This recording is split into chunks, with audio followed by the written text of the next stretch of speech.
Hey everybody, this is Tab from Legends in Our Free Time, and this is the Deeper Well in Dungeon Defenders. I'm going to start doing all of the levels on Insane, which is the hardest difficulty, and hopefully we will get through it all.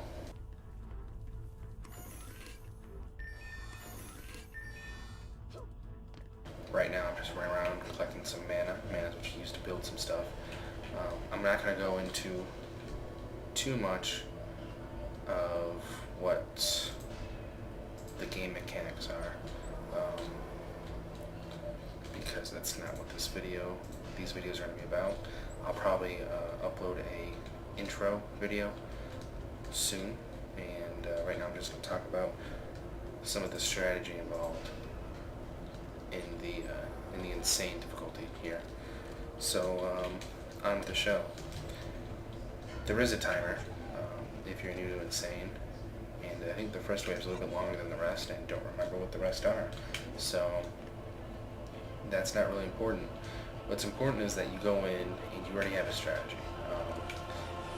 Ideally, you want to beat this on hard before you jump into Insane. And you definitely want to see the level before you do Insane, otherwise you won't get very far. Aside from the difficulty in mobs,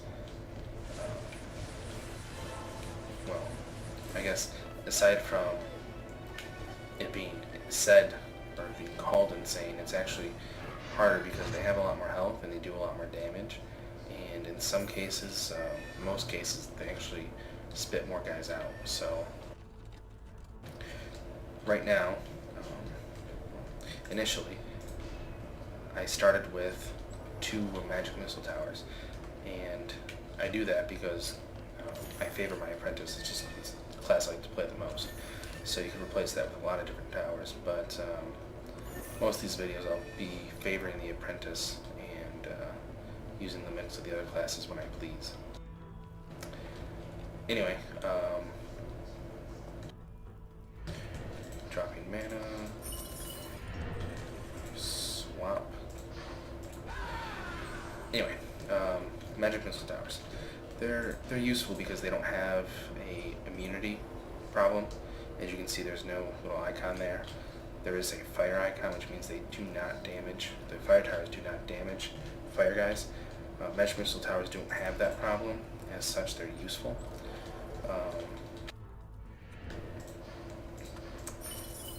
Actually, you know what? Shoot. I'm just gonna stay on this guy. Oh well. No reason to make the video longer. I can get mana later. Secondarily, I built fireball towers, and these 2 towers are going to back each other up. For the most part, I expect that they're going to handle pretty much nothing after the next couple waves. I'm going to put up a couple ensnare auras here, well, ensnare and lightning aura. And right now I'm going to build a harpoon turret tower type deal. And if anything dares to walk up the stairway, these 3 towers are going to obliterate it. That's the plan. And I'm done with my squire.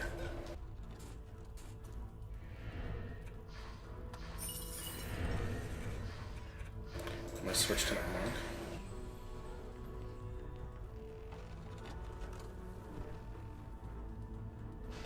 I'm going to place the snare and electric auras down, or just the snare aura, and I'm going to grab some more mana.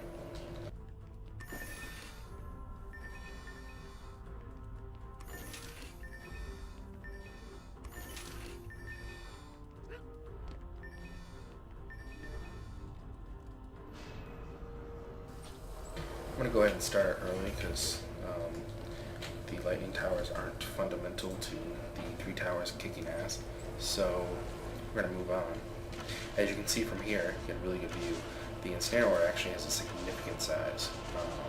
That is, of course, in part to the number of points I have placed in that in my gear, but the size of the auras should be not tiny if you're gonna, in the later levels, if you're gonna attempt Insane. But hopefully by the time you get there, it won't be a problem. Run around, collect some more mana.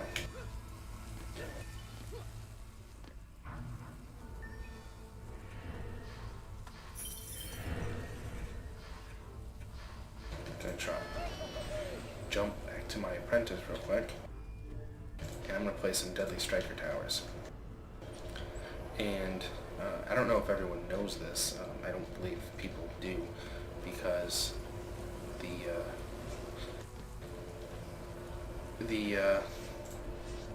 Deadly Striker Towers actually shoot through walls, and that's exceptionally fun and useful.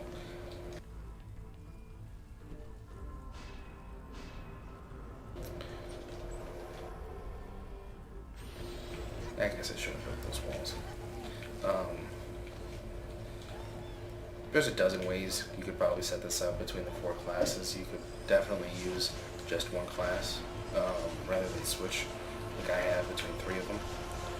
You could just use any 2, any 3, any 4, and 1, but it's definitely, you should probably want to at least use the Monk auras, the Snare, very often. And either the Apprentice walls or the Squire wall, the Blockade, are useful at certain points. But I guess I'll demonstrate or talk about it later when the challenge or choice comes up.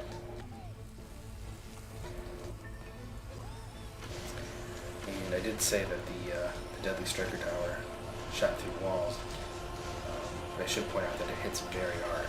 Part of the reason it's hitting so hard is because I'm standing next to it with the Guardian Pet that doubles damage of towers, but it does have a slower attack rate, but it does one-shot all the orcs that come through on this side. On the last 2 waves here, you'll have giant orcs, those guys, and they you don't have to cover if you have one of these guys up, because they have a huge range. And right now they're actually picking people off.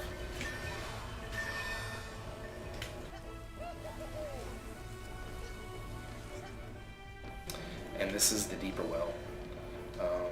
That was easy, of course, but things will get harder on later on, and maybe you didn't need help, or maybe you did. Maybe you just wanted to see what the game was about. Hopefully I'll upload a video about that later, but I'll see you on the next level, and hopefully you'll be more interested in that.